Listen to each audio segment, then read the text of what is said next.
Skyrim vs. Dragon's Dogma 2. Which game is the best? And there can only be one, because saying both games are fun is weak. So go into the comment section and brutalize each other over your difference in opinions. If I were to write a list of all the things that made Skyrim special, it'd be as long as the Elder Scrolls themselves. Considering that's a massive waste of parchment, I can boil Skyrim's magic down to one word: dragons. Few games have recaptured the thrill of Tamriel's worms crashing down from the sky to I don't know about that one, Chief, though, honestly. I remember playing Skyrim, and I remember seeing a dragon out in the distance, and I was like, please, please, please, please, please don't waste my time and find me. Please. You're not gonna be a challenge. You're gonna be boring.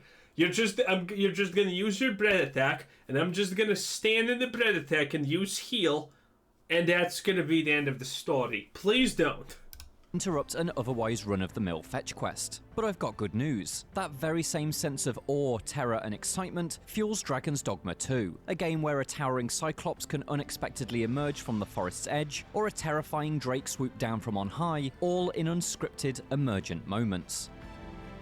Huh.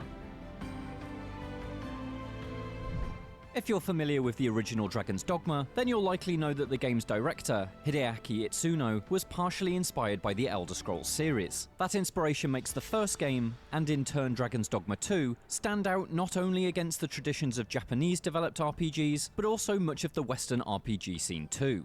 Dragon's Dogma 2 rejects many of the genre's narrative-heavy staples in favour of a more organic, exploration-focused structure. It's a philosophy that powers Bethesda Game Studios' trademark approach, and so within Dragon's Dogma 2, there are recognisable Bethesda's previous trademark approach to things. It is no longer even remotely close to their approach. Echoes of Skyrim. Our memories of Morrowind, Oblivion and Skyrim are more often than not related to our lived experiences within the world, rather than specific characters or narrative beats. This makes the Elder Scrolls something unusual among RPGs, a genre typically reliant on novel-like stories. It's likely a result of the series having roots in Ultima Underworld, the key progenitor of games like System Shock and Deus Ex. These games are built on interlocking systems and mechanics that combine to create worlds that feel organic and authentic. Everything has its purpose and interacts with the things around it. While story is a foundational pillar in these games, it's delivered without the cinematic lens used in more traditional RPGs. They're not Baldur's Gate, Mass Effect or Dragon Quest. These are games about doing and experiencing, rather than being part of a beautifully written tale. At last, we may celebrate the coming of our rightful ruler. That brings us back to Skyrim's dragons, and in turn Dragon's Dogma 2's array of colossal beasts. They turn up without warning, injecting unexpected challenges into, well, anything.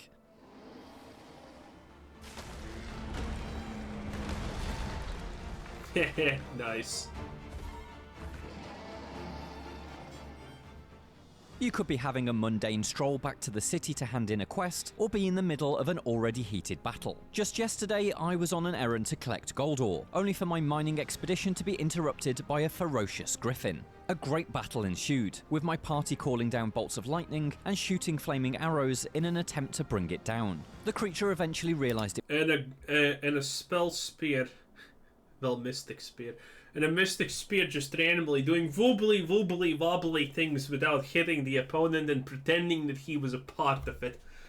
A classic. It was bested and so took to the skies, but not before I grabbed its tail and clambered onto its hind leg. Hurtling through the skies and hanging on for dear life, I began a new adventure. An adventure with no questlog entry or objective. I just let this massive half-eagle, half-lion decide my fate. I am sorry.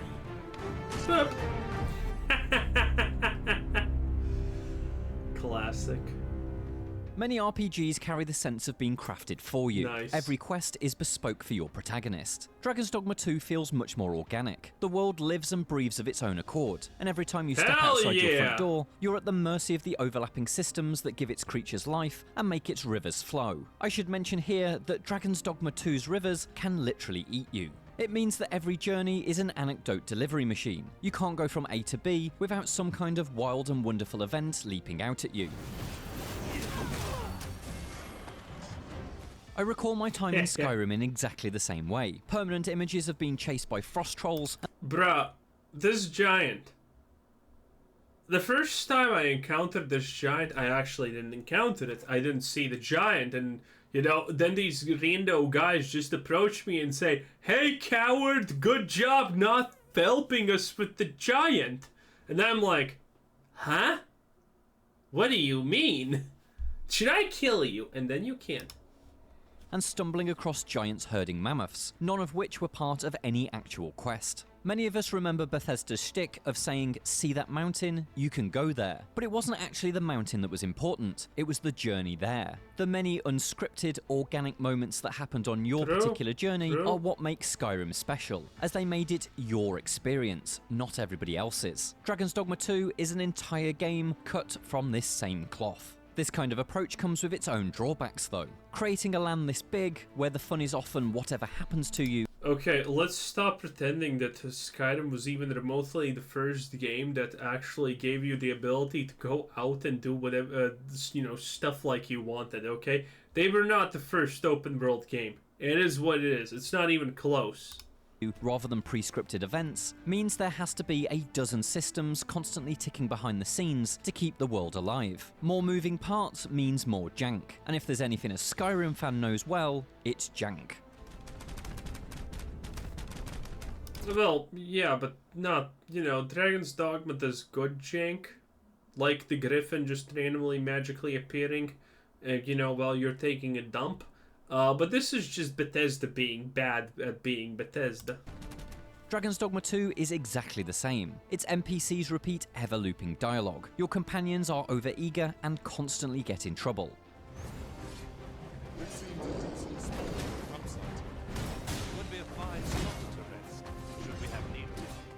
Characters stare dead-eyed into the wrong direction for entire conversations. Combat feels messy and imprecise. Yeah, but the characters don't seem dead. It's a list of things that would traditionally see a game written off. But rather than diminishing its quality, these rough edges feel oddly comforting because they lend the game personality, a personality reminiscent of Skyrim. There's something endearing about all this distinctly video gamey artifice, and how it finds a way to sit in harmony alongside a world that so often feels truly alive. Perhaps that feeling is rooted in nostalgia. We're in a golden age of RPGs, but few games try to capture the very specific magic of Skyrim. We've been waiting 13 years for something that comes close, and it could be that we're waiting forever if we pin our hopes on Bethesda. In the years since Skyrim's launch, the studio's games have increasingly... Also, hot take, I was not that big of a fan of Skyrim.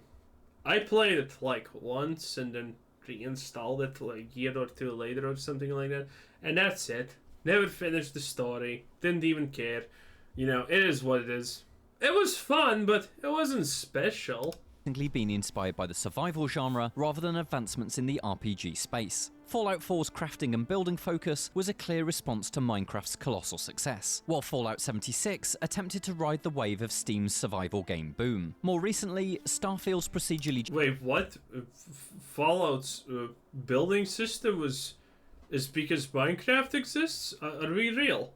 People wanted to build their own shit in every game since the dawn of time. Generated galaxy is inescapably in No Man's Sky's orbit. It stands to reason then that the Elder Scrolls 6 could push further in this direction, potentially at the expense of what made us fall in love with Oblivion and Skyrim. Dragon's Dogma 2 though... Am I the only one who sees comparing any game with Starfield and saying, oh, it's good because it's like Starfield is like a blatant insult nowadays?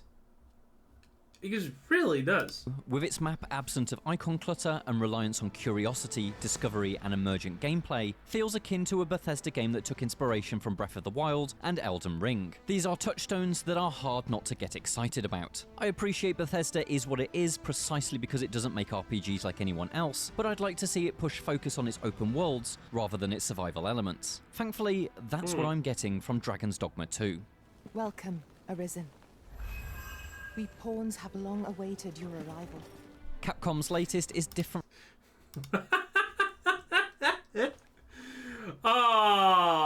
This is gonna end horribly, isn't it?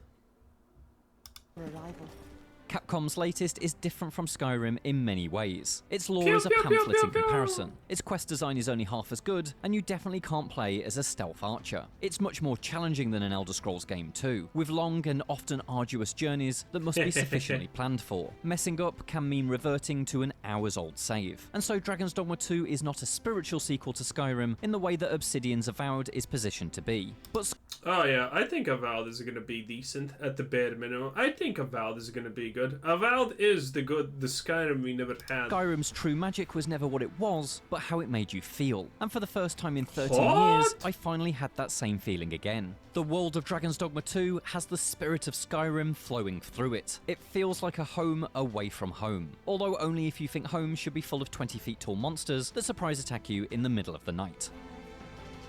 Yeah, that's fair. That's a fair thing to say. That's true. For more on Dragon's Dogma 2, check out our review as well. Well, that was it. IGN. Dragon's Dogma 2 vs. Skyrim. What a time to be not a Skyrim fan. Anyway, this was Quizzer Said. Thanks for watching. Subscribe if you haven't already, and have a nice day. Bye-bye.